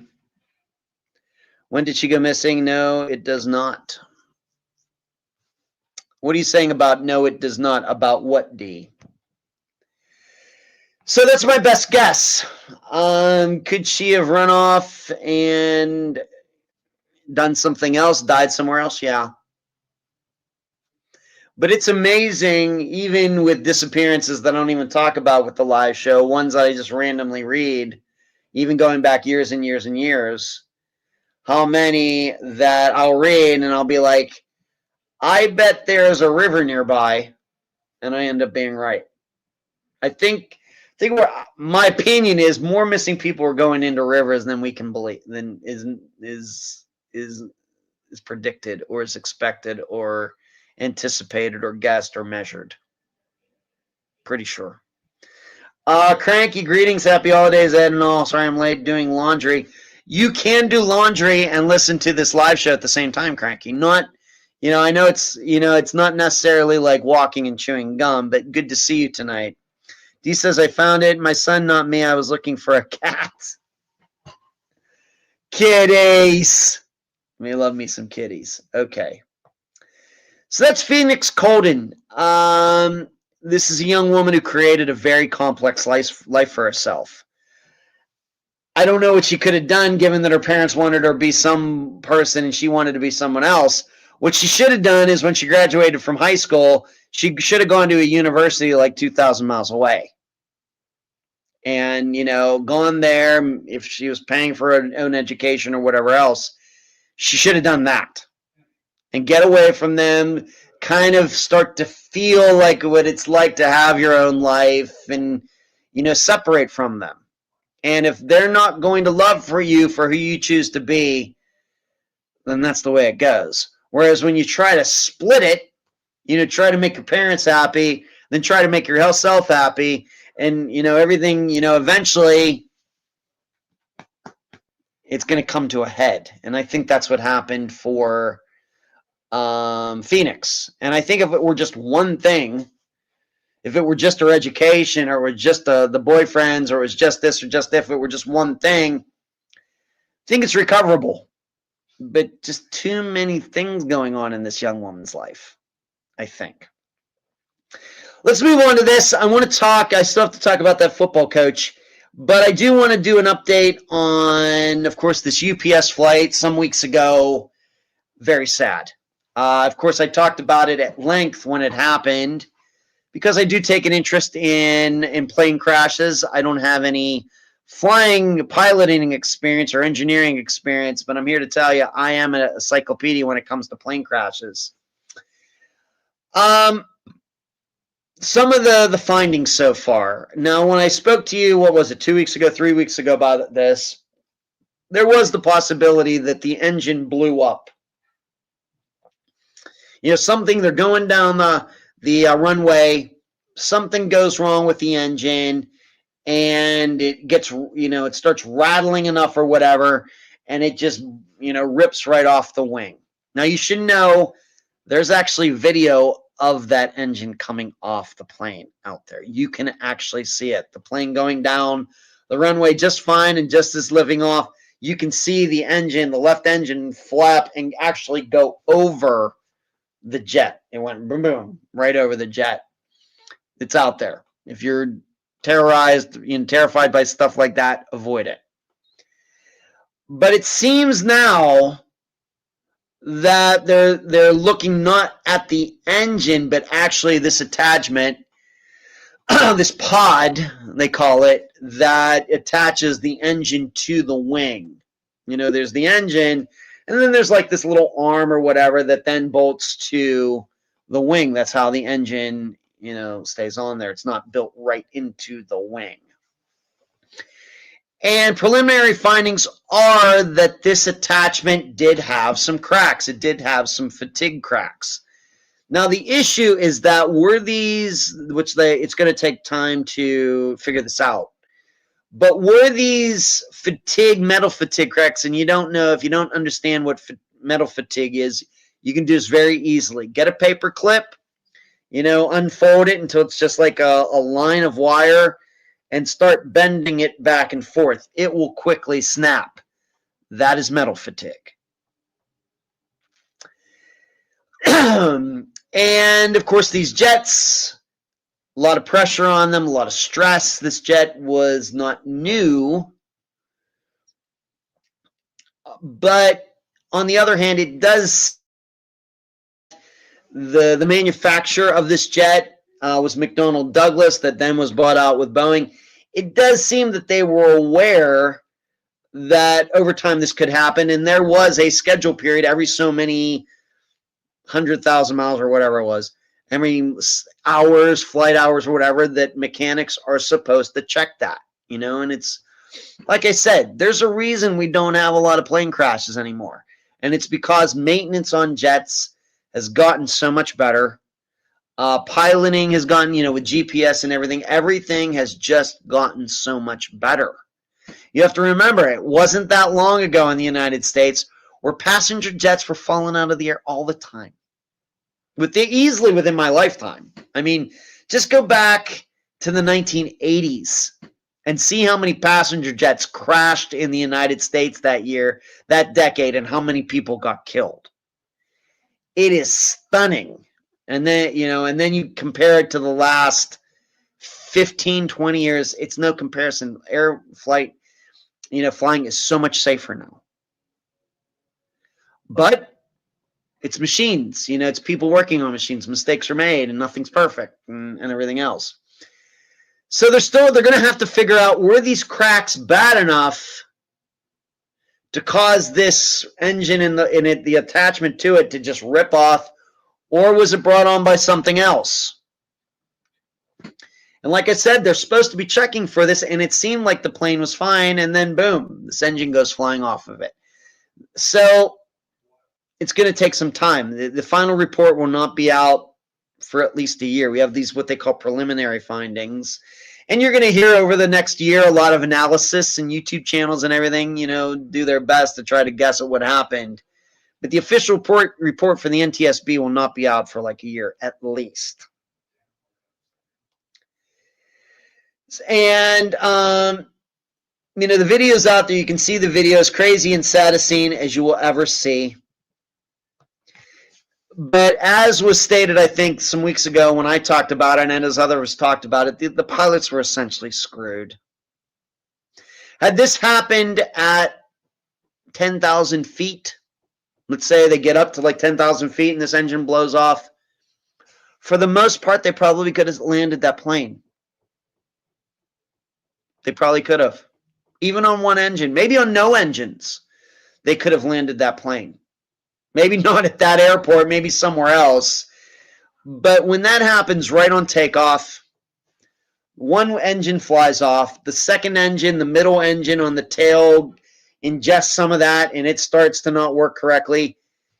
Those engines, you know, those jets are not just, they're not made to take off on just one engine. They can take off on two. They cannot take off on one. Everybody was screwed.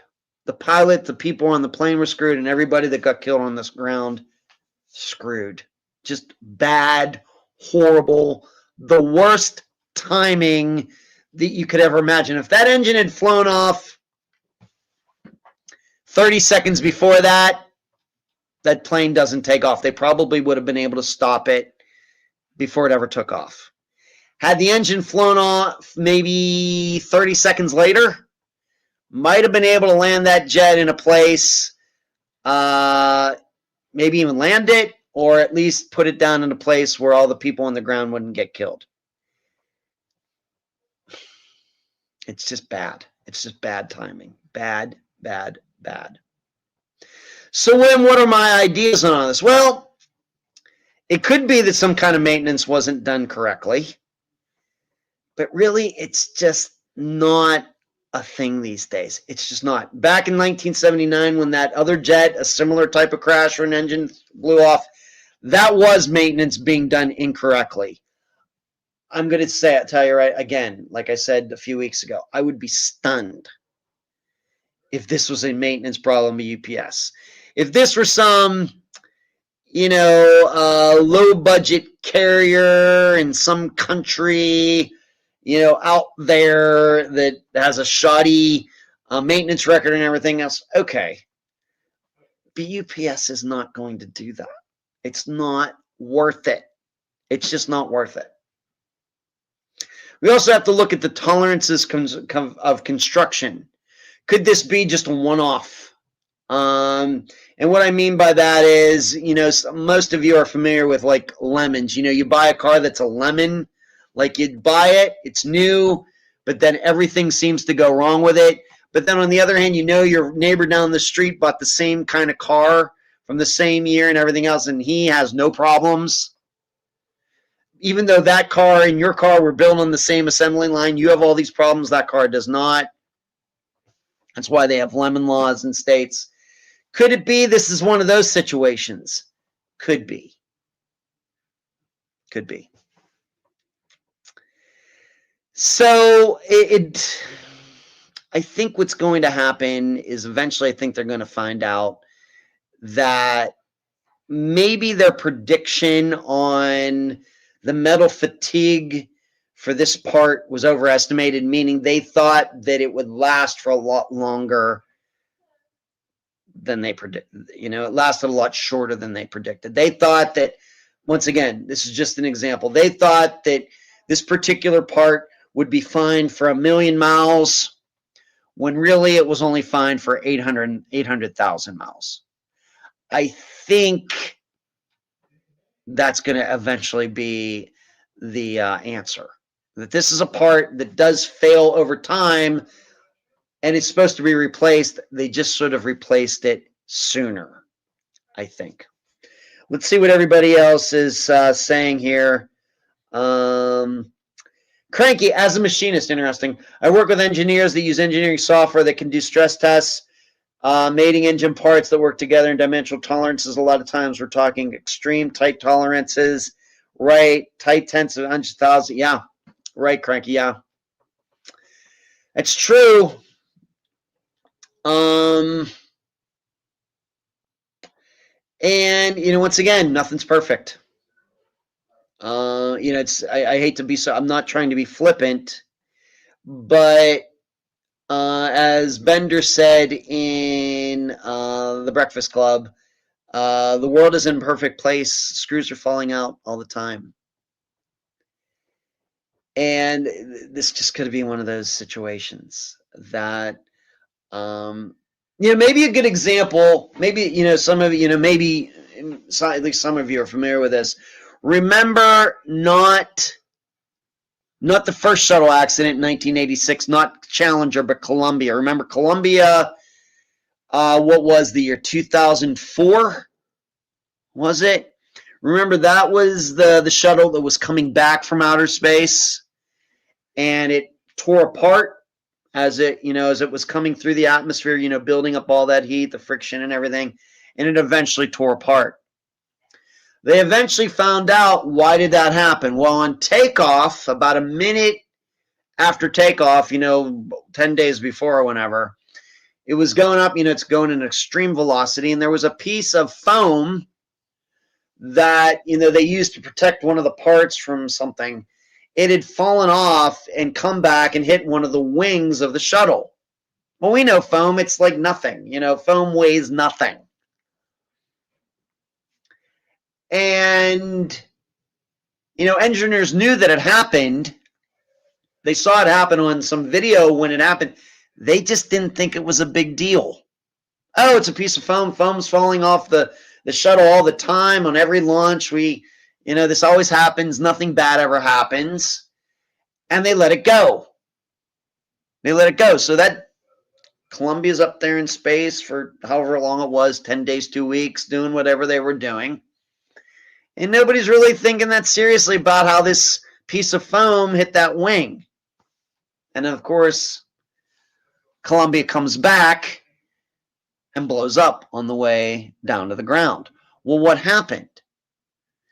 Well, the engineers didn't appreciate that even a piece of foam, which has no mass, you know, hardly any mass to it, and this foam is really no different than what you'd see, you know, a styrofoam cup made out of. Maybe a little, you know, more solid than that, but it's just like that, styrofoam. But something like that flying at several thousand miles an hour has a force behind it. You know, force is mass times, you know, mass times acceleration or momentum or whatever you want to call it, you know, mass times velocity. it has some, strength behind it. And what they eventually discovered was that this piece of foam had gone back, hit that wing, and caused a hole to be punctured in that wing, even though it was just a little piece of foam. And then what happened? Jet's coming back in, the friction is building up, the heat is able to get inside that wing because that hole exists now, and it just ripped the wing apart. A little piece of foam did that. The engineers, even though there's, rocket scientists, I guess you'd call them, they did not fully appreciate the danger that had been created when that piece of foam hit that wing. They just thought, it's nothing, it's just a piece of foam. They were wrong. So when we look at this flight, we may be looking at something very similar, where a mechanic or an engineer or somebody looking at this plane saw something and just didn't think it was that big of a deal because they thought they had seen that all the time and no planes are falling out of the sky. And then this one did. Something to think about. All right, I want to talk about this football coach. Of course, it's a national story. It's getting everybody's attention. Of course, it's the sport of American football, which is the biggest sport here in the United States. Nobody else plays it anywhere else, but we play it here. And, of course, high school football is a phenomenon in the United States every Friday night. And it's also even a bigger deal because this coach, Travis Turner, he's in the state playoffs. His team was undefeated there in Virginia, and then he goes missing. And then eventually, it wasn't right away, but now we know that the reason he went missing is because he knew that he was going to be charged with multiple charges, including being in possession of child porn. And the story is that he walked off. Now, I didn't look up his address. I certainly could find it on one of the databases that I use. But he seemingly people or somebody saw him walk off with a gun, and they are still searching for him all these weeks later. I think we must be going on 3 weeks or something like that at this point. On November 20th, all right, so 12 days ago, so 2 weeks ago, not quite. And so they're still searching for him. I have not looked at the surrounding area or anything like that. So what do I think about that? Of course, there's a lot that could be covered on this, but I only have a few more minutes. First of all, do I think that he committed suicide? Obviously, if he took a gun, there's a possibility. But on the other hand, is taking the gun and walking off maybe just a little too convenient? Is it a little too pat?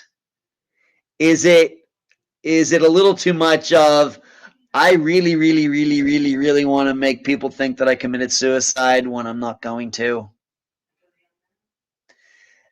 There is that part of it, because you should know a friend of the podcast, Jason Blair. His podcast. I appeared back there in August. He wrote me about this, and we've exchanged a couple emails about our insights into this.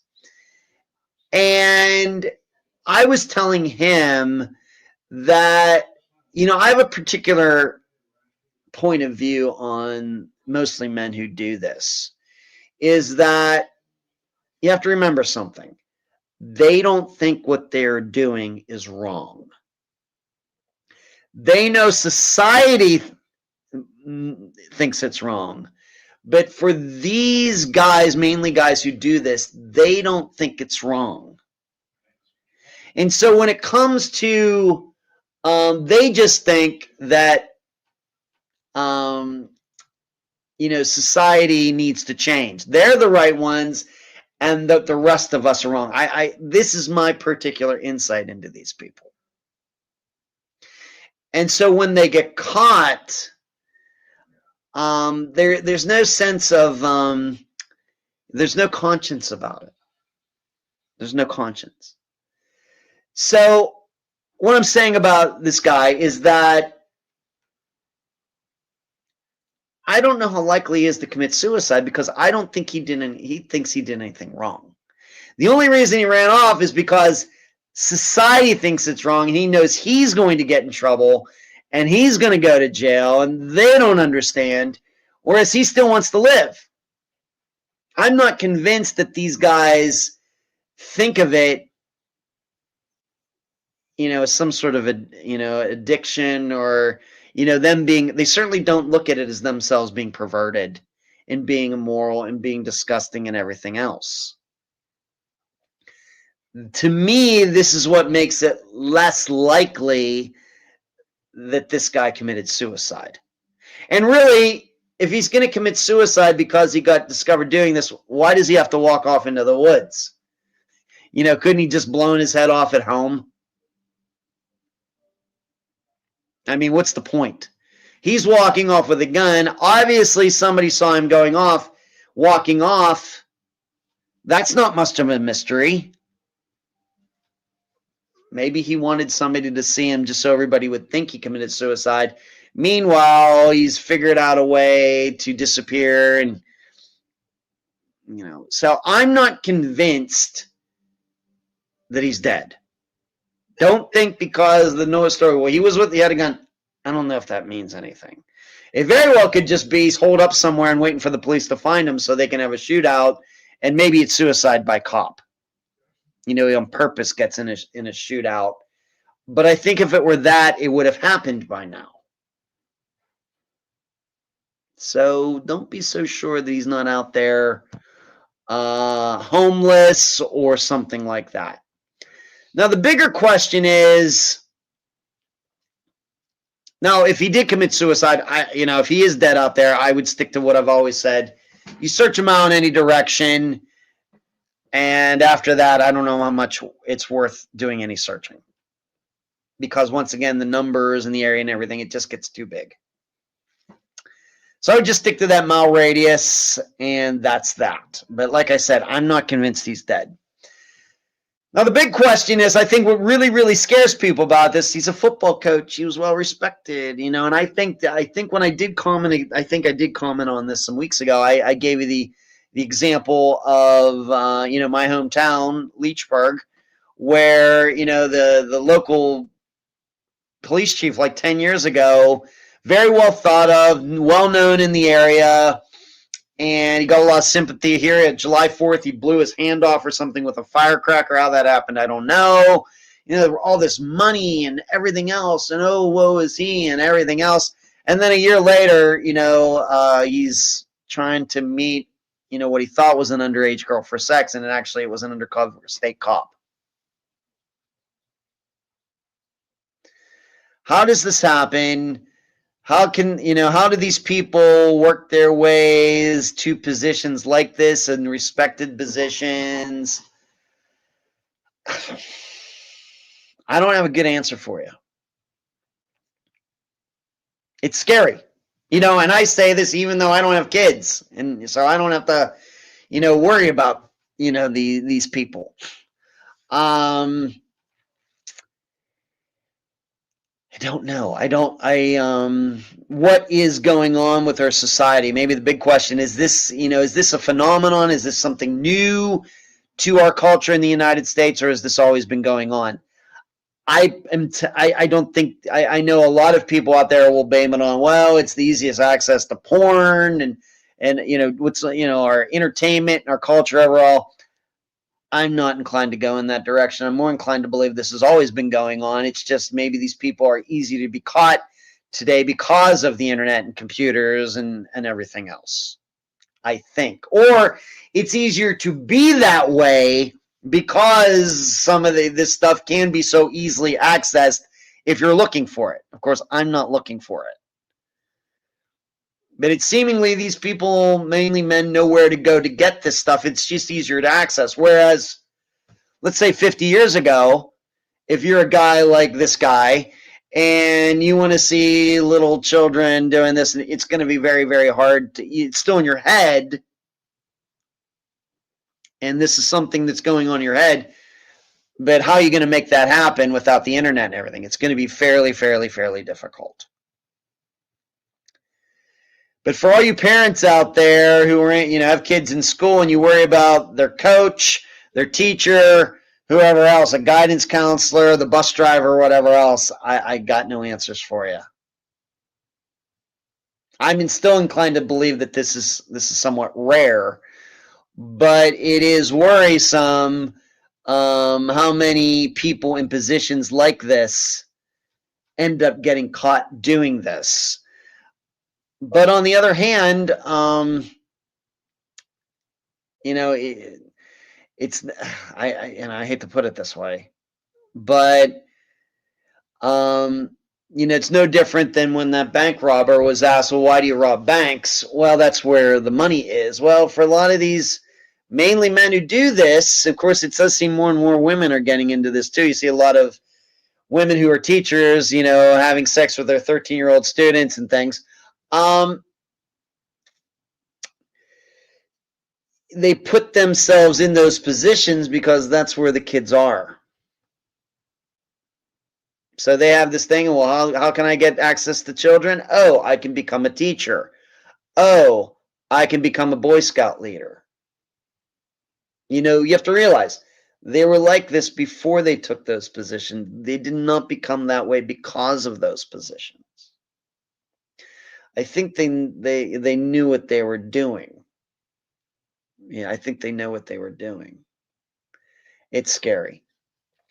Rockford, I think it was worse in the old days. How many 70s and 80s rock songs and even TV movies were normalizing this plenty? Yeah, she's only 17. Daddy says she's too young, but she's old enough for me. Yeah, I saw Winger a couple of years last year. But the thing is, though, Rockford, we do have to recognize there's a difference between songwriting and, real life.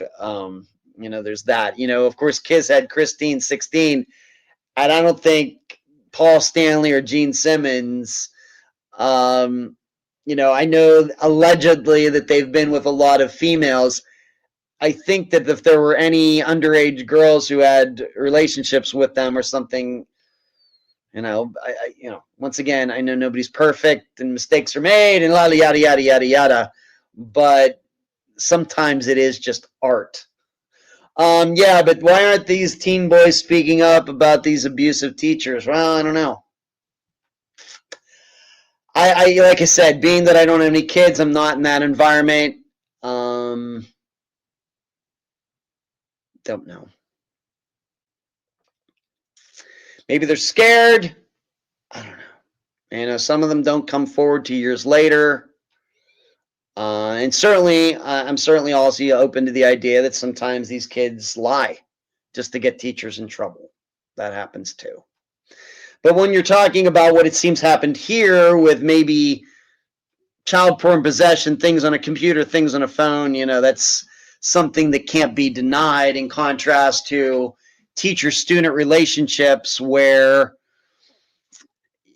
not saying you necessarily have to catch them in the act, but it's maybe going to be a little harder to prove sometimes. Yeah, I got, like I said, for you parents out there, I got no answers for you. I know it can be scary. Just gotta be vigilant and be cynical as hell. All right, let's go to this Friday's episode. We are going to Durham, North Carolina for the disappearance of Paul Holmes, like Sherlock Holmes, Holmes. He was a young man. He was into his 30s, 33 years old. He went missing on November 13th of 2023. His mother, Ann, is the guest. Actually, I interviewed her today. She did a spectacular job. Really good job. Paul, like many we feature here on Unfound, drug issues, mental health issues, but seemingly cleaned himself up, but then he moved to home to Durham, North Carolina, and everything fell apart. And maybe the unique part about his disappearance is that they thought he went missing on October 29th of 2023, and then a couple weeks later, he returned to the very spot where he had disappeared before, and they caught him on video. Then he disappeared again, and that would be the November 13th, 2023 sighting. And since that, so that is the official date, even though you may find it on NamUs, It's the October 29th date. This is a disappearance that is not on the Charlie Project. It is only on NamUs. So if you want to start looking that up, Paul Holmes, Durham, North Carolina, November 13th of 2023, and his mother, Anne, will be the guest. That's all I have for you tonight. Thank you so much. Shree, if you're still here, spectacular to see you back in the chat. Thank you so much. Going to try to have another great week with my dad. Going to finish out his birthday for this last hour of December 1st. Yeah, sounds interesting. Good night. Happy birthday, Ed Sr. Catch you next week. Yes, very good. Thank you so much. I will tell my dad all of you wished him a happy birthday. Keep your heads on swivels out there. Charlie, say hi to the kids. By the way, Charlie, I did see that picture of you and the kids with Santa. Bration shirt. I saw that shirt, Charlie. Good night, everybody.